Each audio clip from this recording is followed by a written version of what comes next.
আমি Kamaruddin Hejazi, Dhaka medical college, বেস কেস 67। আজকে আমাদের আলোচনার বিষয় হলো প্ল্যাব এক্সাম। এটার পুরোরূপ হলো professional and linguistic assessment board. এটা হলো ইউকের মেডিকেল লাইসেন্সিং এক্সাম, যেমন ইউএসএতে ইউএসএমএলই এবং অস্ট্রেলিয়াতে এএমসি। এটার দুইটা পার্ট থাকে, পার্ট 1 এবং পার্ট 2। সো পার্ট 1 পরীক্ষা দেওয়ার জন্য, এলিজিবল হওয়ার জন্য আমাদেরকে দুটো ক্রাইটেরিয়া ফুলফিল করতে হবে। একটা হলো আমাদেরকে এমবিবিএস পাস করতে হবে, আর একটা হলো আইএলটিএস একাডেমিকে আমাদেরকে ওভারঅল 7.5 স্কোর তুলতে হবে। এই পরীক্ষাটার জন্য ফি হলো 230 পাউন্ড।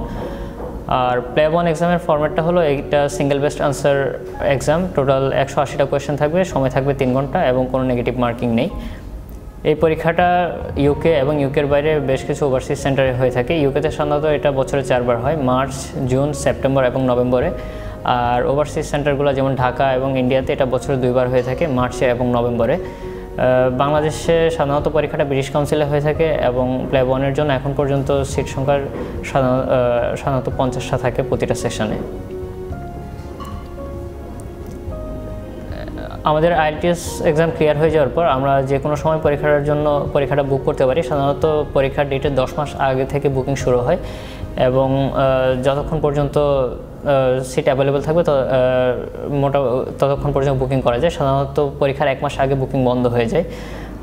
পরীক্ষা বুকিং করার জন্য আমাদেরকে জিএমসির ওয়েবসাইটে গিয়ে একটা অনলাইন অ্যাকাউন্ট খুলতে হবে এবং এটার মাধ্যমে পরীক্ষার ফি পরিশোধ করে আমাদেরকে পরীক্ষা বুক করতে হবে। প্ল্যাব 1-এর সিলেবাসটা হলো সাধারণত ফাইনাল প্রফেট সিলেবাসের মতো। এখানে টোটাল 180টা কোয়েশ্চেনের মধ্যে ম্যাক্সিমাম কোয়েশ্চেন থাকবে মেডিসিন থেকে। এছাড়াও সার্জারি, অবস, গাইনি, পেডিয়াট্রিক্স, ইএনটি, সাইকিয়াট্রি এবং ইথিক্যাল কিছু কোয়েশ্চেন থাকে। এছাড়া অ্যানাটমি, ফার্মাকোলজি থেকে অল্প কিছু কোয়েশ্চেন থাকে। সব মিলে এই টোটাল পরীক্ষাটা অনেকটা ফাইনাল প্রফেট যে সিলেবাস সেটার উপর বেস করা। প্ল্যাব 1-এর প্রিপারেশনের ব্যাপারে এখন প্ল্যাব 1-এর প্রিপারেশনের জন্য সবচেয়ে বেশি ইম্পর্টেন্ট হলো যে জিনিসটা, সেটা হলো 1700 question books by doctor Khalid Saifullah. এই বইটা হলো প্ল্যাবের বাইবেল। এখানে যে টপিকসগুলো আলোচনা করা হয়েছে টোটাল 1700 কোয়েশ্চেনে, এই টপিকসগুলো সাধারণত প্ল্যাবের পরীক্ষায় কমনলি জিজ্ঞেস করা হয়। এছাড়াও স্যামসাং নোটস নামে একটা নোট পাওয়া যায়, যেটাতে প্রত্যেকটা সিস্টেম অনুযায়ী ভাগ ভাগ করে কমন যে টপিকসগুলো আলোচনা করা হয় সেগুলোর উপর ডিসকাশন দেওয়া আছে। আর বেশ কিছু কোয়েশ্চেন ব্যাংক পাওয়া যায়, যেমন প্ল্যাবেবল। এই কোয়েশ্চেন ব্যাংকটাতে প্রায় 1500 কোয়েশ্চেন আছে এবং সাথে এক্সপ্লেনেশন দেওয়া এবং একই সাথে এক্সপ্লেনেশন দেওয়া। এটা বেশ ভালো একটা রিসোর্স পরীক্ষার জন্য। এইসবের সাথে লাস্ট যে 4 থেকে 5টা পরীক্ষায় যে কোয়েশ্চেনগুলো এসেছে সেগুলো সলভ করে যাওয়া খুবই ইম্পর্টেন্ট। সাধারণত প্রত্যেক পরীক্ষায় আগের পরীক্ষাগুলো থেকে 5 থেকে 10% কোয়েশ্চেন রিপিট হয়ে থাকে। আর জিএমসির প্ল্যাব 1 এক্সামের জন্য জিএমসি থেকে অনুমোদিত যে রিসোর্স বুক সেগুলো হলো Oxford handbook of clinical medicine এবং Oxford handbook of clinical specialties. তবে আমার অ্যাডভাইস থাকবে এই দুইটা বই কভার টু কভার পড়ার কোনো দরকার নেই। যখনই আপনার কোনো একটা টপিক নিয়ে কনফিউশন হবে তখন আপনি বই খুলে টপিকসটা দেখে নিলেন, যাতে আপনার কনফিউশন ক্লিয়ার হয়ে যায়। সো পুরো বই যে একেবারে লাইন টু লাইন পড়তে হবে এরকম কোনো দরকার নেই। আর প্ল্যাবের প্রিপারেশনের জন্য সাধারণত 1 থেকে 1.5 মাস সময় যথেষ্ট, যদি আপনি ফুল টাইম পড়াশোনা করতে পারেন।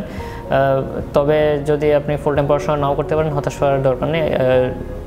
আমাদের অনেক পরিচিত লোকজন তাদের জবের পাশাপাশি প্ল্যাব এক্সাম ক্লিয়ার করেছেন, সো হতাশ হওয়ার কিছু নেই। প্ল্যাবের পাসিং রেট খুবই ভালো। জিএমসির ওয়েবসাইট অনুযায়ী রিসেন্ট ইয়ারগুলোতে প্ল্যাবের পাসিং রেট 60 থেকে 65% এবং পাসিং স্কোরটা প্রত্যেক পরীক্ষায় ভেরি করে, যেহেতু যতজন এক্সামিনি পরীক্ষা দিচ্ছেন তাদের টোটাল স্কোরের উপর ভিত্তি করে পাসিং স্কোরটা হিসাব করা হয়। তবে এটা সাধারণত 60 থেকে 70%-এর মধ্যে থাকে। আর প্ল্যাবের যে রিসোর্সগুলোর কথা বললাম, এগুলো সবগুলো রিসোর্সে আপনারা নীলক্ষেতের পিজি মেডিকেল বুকসে পাবেন, ওদের কাছে গিয়ে বললেই হবে। আর প্ল্যাব পাস করার জন্য আসলে কোনো একাডেমি বা কোনো কোচিং করার খুব একটা দরকার নেই। আপনি যে রিসোর্সগুলো বলা হয়েছে সেগুলো যদি সময় নিয়ে পড়তে পারেন তাহলে খুব ইজিলি এই পরীক্ষা পাস করা সম্ভব।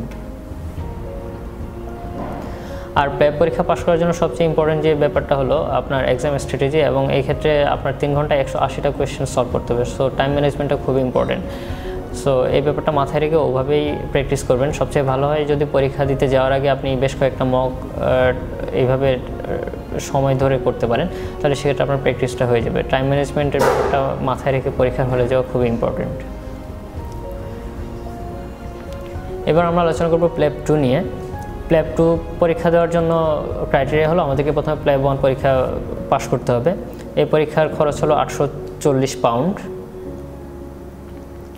আর প্ল্যাব 2 এক্সামটা টোটালি আমরা এতদিন পর্যন্ত মেডিকেলে বা মেডিকেলের বাইরে যত পরীক্ষা দিয়ে এসেছি সেগুলো থেকে কিছুটা ডিফারেন্ট। এইটার পরীক্ষার স্ট্রাকচারটাকে বলা হয় অস্কি এক্সাম, যেটা হলো অবজেক্টিভ স্ট্রাকচার ক্লিনিক্যাল এক্সামিনেশন। এই পরীক্ষায় টোটাল 18টা স্টেশন থাকবে এবং প্রত্যেকটা স্টেশনে আপনাকে একটা ক্লিনিক্যাল সিনারিও দেওয়া থাকবে। সেখানে একজন ডামি পেশেন্ট থাকবেন, সাথে একজন এক্সামিনার থাকবেন। টোটাল প্রত্যেকটা স্টেশনে আপনার 2 মিনিট টাইম দেওয়া হবে আপনার ক্লিনিক্যাল সিনারিও এবং পেশেন্ট সম্পর্কে ইনফরমেশন পড়ার জন্য। এরপর 8 মিনিট সময় দেওয়া হবে আপনাকে ওই স্টেশনে যে টাস্কটা কমপ্লিট করতে হবে সেটা কমপ্লিট করার জন্য। টোটাল আপনি প্রত্যেকটা স্টেশনে 10 মিনিট সময় পাবেন, 2 মিনিট কোয়েশ্চেন পড়ার জন্য এবং 8 মিনিট টাস্ক কমপ্লিট করার জন্য। এবং সাথে 2টো রেস্ট স্টেশন থাকবে, টোটাল 20টা স্টেশন। এবং এই পরীক্ষাটা টোটাল 3 ঘন্টা 20 মিনিট ধরে হয়ে থাকে। প্ল্যাব 2 প্রত্যেকটা স্টেশনে 12 মার্কস থাকে এবং এই 12 মার্কসকে আবার 3টা ভাগে ভাগ করা হয়। 4 মার্কস হলো ডাটা গ্যাদারিংয়ের জন্য, যেটা হলো হিস্ট্রি, এক্সামিনেশন এবং ইনভেস্টিগেশন। 4 মার্কস হলো ম্যানেজমেন্টের জন্য এবং 4 মার্কস হলো আপনার পেশেন্টের সাথে কীভাবে ডিল করছেন আপনার কমিউনিকেশন স্কিলের উপর। সো টোটাল 18টা স্টেশনের মার্কস থাকবে 216। এই পরীক্ষাটা সাধারণত ইউকেতে গিয়ে দিতে হয় এবং আগে শুধুমাত্র একটাই সেন্টার ছিল ম্যানচেস্টারে। এই বছর যেহেতু পরীক্ষার্থীর সংখ্যা অনেক বেশি বেড়ে যাচ্ছে, এই জন্য জিএমসি আরও 2টো সেন্টার ওপেন করেছে, একটা কেমব্রিজে এবং আরেকটা লন্ডনে। এই পরীক্ষাটাও আপনার জিএমসি অনলাইন অ্যাকাউন্টের মাধ্যমে আপনাকে বুকিং দিতে হবে এবং প্ল্যাব 1-এর মতো এই পরীক্ষাটার ওপেনিং ডেটও এক্সপেক্টেড পরীক্ষার ডেটের 10 মাস আগে থেকে বুকিং নেওয়া শুরু হয় এবং পরীক্ষার 1 মাস এবং এইভাবে সারা বছরই আপনার ডেট থাকে এবং আপনার পছন্দ মতো আপনি ডেট চুজ করতে পারবেন। তবে সাধারণত পরীক্ষার্থীর সংখ্যা অনেক বেশি হয়, প্ল্যাব 1 পাস করার 1 থেকে 1.5 মাস পর্যন্ত ওয়েট করতে হয় প্ল্যাব 2 পরীক্ষার ডেট পাওয়ার জন্য। প্ল্যাব 2 পরীক্ষায় সাধারণত যে কেসগুলো দেওয়া হয় সেগুলো আমরা ইন্টার্নশিপের সময় কমনলি যে কেসগুলো ওয়ার্ডে ডিল করি খুব কমন সিনারিওগুলাই দেওয়া হয়ে থাকে। এবং এখানে একটা স্পেশাল ব্যাপার হলো অনেকগুলো কাউন্সিলিং স্টেশন থাকবে, যেটা আমাদের জন্য পুরোটাই নতুন। সো এইখানে টোটাল 18 স্টেশনের মধ্যে দেখা যায় প্রায় 8টা থেকে 10টা কাউন্সিলিং স্টেশন এবং 5-7টা ম্যানেজমেন্ট স্টেশন থাকে। সো এই ব্যাপারটা মাথায় রাখতে হবে এবং দুটো বিষয়ে সমানভাবে জোর দিতে হবে। প্ল্যাব 2-এর জন্য আলাদা করে পড়ার তেমন কিছু নেই। প্ল্যাব 2 যেহেতু একটা সম্পূর্ণ নতুন ফরম্যাটের এক্সাম, এই জন্য কোচিং করাটা খুবই ইম্পর্টেন্ট। সাধারণত প্ল্যাব 2-এর জন্য 3টা কোচিং সেন্টার খুব বেশি শোনা যায়। একটা হলো সোয়ামি, যেটা ম্যানচেস্টারে, আর 2টো লন্ডনে, একটা হামিদ এবং স্যামসন। আপনাদের পছন্দ মতো যে কোনো একটা কোচিং সেন্টারে যেতে পারেন। সাধারণত 12 থেকে 14 দিন কোচিং হয় এবং এরা 450 থেকে 550 পাউন্ড ফি নেয় এবং টোটাল প্ল্যাবের যে সিনারিওগুলো এবং টোটাল প্ল্যাব এক্সাম, প্ল্যাব 2-এর ফরম্যাট, টোটাল পুরোটা সম্পর্কে আপনাকে ধারণা দেওয়া হবে। সো এটা নিয়ে চিন্তা করার কিছু নেই। প্ল্যাব 2-এর প্রিপারেশনের জন্য আমার অ্যাডভাইস হলো পরীক্ষার পর কমপক্ষে 4 থেকে 6 সপ্তাহ হাতে রাখা। তাহলে এই সময়ের মধ্যে আপনার যে কমন সিনারিওগুলো প্ল্যাব 2 পরীক্ষায় আসে সেগুলো আপনি বারবার প্র্যাকটিসের মাধ্যমে আপনার স্কিল ডেভেলপ করতে পারবেন এবং এই বিষয়টা খুবই ইম্পর্টেন্ট। এবং প্ল্যাব 2-এর পুরো ব্যাপারটাই হলো আপনার প্র্যাকটিসের উপর। আপনি যত বেশি প্র্যাকটিস করবেন তত বেশি এফিশিয়েন্ট হবেন এবং এই ব্যাপারটা খুবই ইম্পর্টেন্ট। সো যখন প্ল্যান করবেন প্ল্যাব 2 পরীক্ষার ডেট নেওয়ার আগে এমনভাবে প্ল্যান করবেন যেন আপনার হাতে প্র্যাকটিস করার জন্য যথেষ্ট সময় থাকে। প্ল্যাব 2-এর টোটাল মার্কস হলো 216। এর মধ্যে প্ল্যাব স্কোরটা, পাসিং স্কোরটা ওই দিনের এক্সামিনের পারফরমেন্সের উপর ডিপেন্ড করে এবং সবার টোটাল স্কোরের উপর ভিত্তি করে 5 মার্কটা হিসেব করা হয়। সেক্ষেত্রে 5 মার্কটা রেঞ্জ হলো অ্যারাউন্ড 100 থেকে 125। তবে প্ল্যাব 2 এক্সামের পাস করার জন্য আপনাকে দুইটা ক্রাইটেরিয়া ফুলফিল করতে হবে। একটা হলো আপনাকে টোটাল মার্কসে পাস করতে হবে, ওই দিনের যত কাট অফ মার্ক পাস করার জন্য সেই কাট অফ মার্ক পার হতে হবে, প্লাস যে 18টা স্টেশন, সেই 18টা স্টেশনের মধ্যে কমপক্ষে 11টা স্টেশন পাস করতে হবে। আপনি যদি দুটো ক্রাইটেরিয়া যে কোনো একটা ফুলফিল করতে ব্যর্থ হন, সেক্ষেত্রে আপনার প্ল্যাব 2 এক্সাম ক্লিয়ার হবে না। প্ল্যাব 2 এক্সামের পাস রেট বেশ ভালো। 2017-তে জিএমসির ওয়েবসাইট অনুযায়ী পাস রেট প্রায় অ্যারাউন্ড 80%। প্ল্যাব 1 পাস করার পর প্ল্যাব 2 ক্লিয়ার করার জন্য আপনি 4বার সুযোগ পাবেন। এই 4বারের মধ্যে কিন্তু 4বার অ্যাটেম্প্ট করার পর যদি প্ল্যাব 2 পাস না হয়, সেক্ষেত্রে আপনার প্ল্যাব 1টা বাতিল হয়ে যাবে, সেক্ষেত্রে আবার নতুন করে প্ল্যাব 1 দিতে হবে। আর প্ল্যাব 2 এক্সাম পাস করার জন্য সবচেয়ে ইম্পর্টেন্ট ব্যাপার হলো প্র্যাকটিস। সো আমরা এটা আগে আলোচনা করেছি, আপনি এমনভাবে পুরো বিষয়টা প্ল্যান করবেন যেন আপনার হাতে পরীক্ষার ডেটের আগে কোচিং শেষ করে কমপক্ষে 3 থেকে 4 সপ্তাহ সময় থাকে। তাহলে এইভাবে প্র্যাকটিস করে আপনি আপনার পাস করাটা অনেক বেশি ইজি হবে, যদি আপনার প্র্যাকটিস করার সময় কম থাকে তার চেয়ে।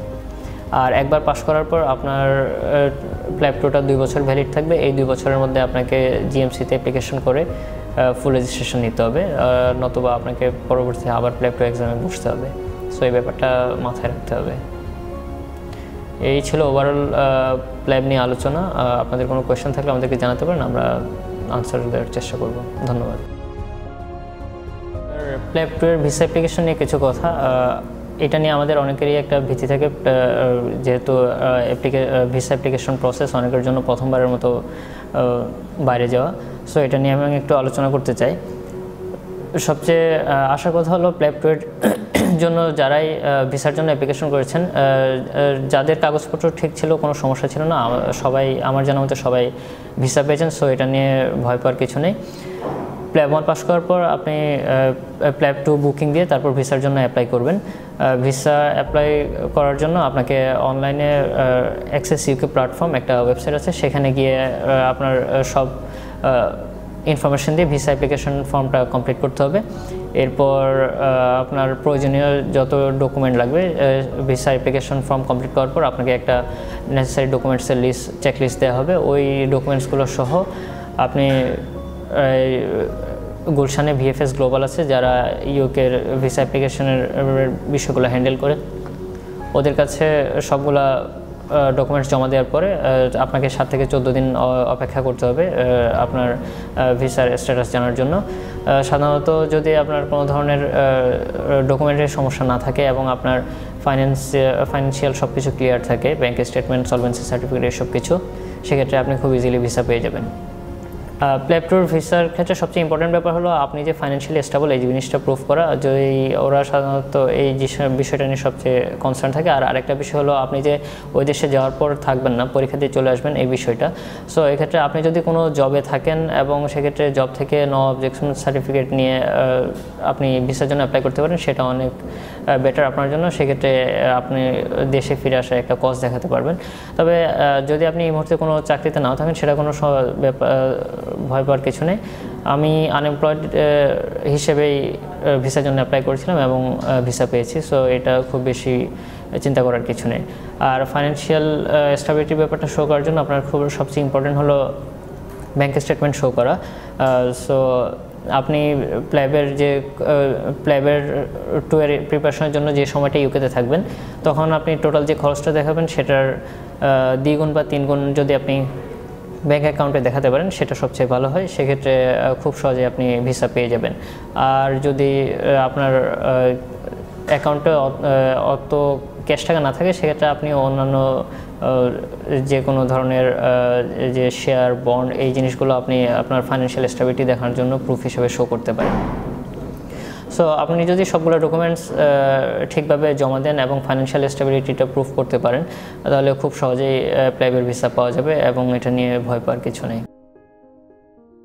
আপনাদের প্ল্যাব সম্পর্কিত যে কোনো জিজ্ঞাসা বা ইউকেতে ডক্টর হিসেবে কাজ করার ব্যাপারে যে কোনো জিজ্ঞাসা থাকলে, এগুলো জানার জন্য বেশ কিছু ওয়েবসাইট আছে যেগুলো খুবই খুবই ইনফরমেশন সমৃদ্ধ। সেক্ষেত্রে প্ল্যাবের জন্য আমার সাজেশন হবে আপনারা www.roadtouk.com এই ওয়েবসাইটটার একজন ময়মনসিংহ মেডিকেল থেকে পাশ করা বাংলাদেশের গ্র্যাজুয়েট, উনি এই ওয়েবসাইটটা তৈরি করেছেন। এখানে টোটাল একেবারে পুরো পাথরের প্রতিটা ধাপ সম্পর্কে ডিটেলস আলোচনা করা হয়েছে। সো আপনাদের কোনো কনফিউশন থাকলে এখান থেকে দেখে নিতে পারেন, আপনি সব ধরনের ইনফরমেশন পেয়ে যাবেন। এছাড়াও ইউকেতে ডক্টর হিসেবে কাজ করার যে এক্সপিরিয়েন্স সেটা সম্পর্কে জানতে চাইলে আপনি www.omersguidelines.com এই ওয়েবসাইটে যেতে পারেন।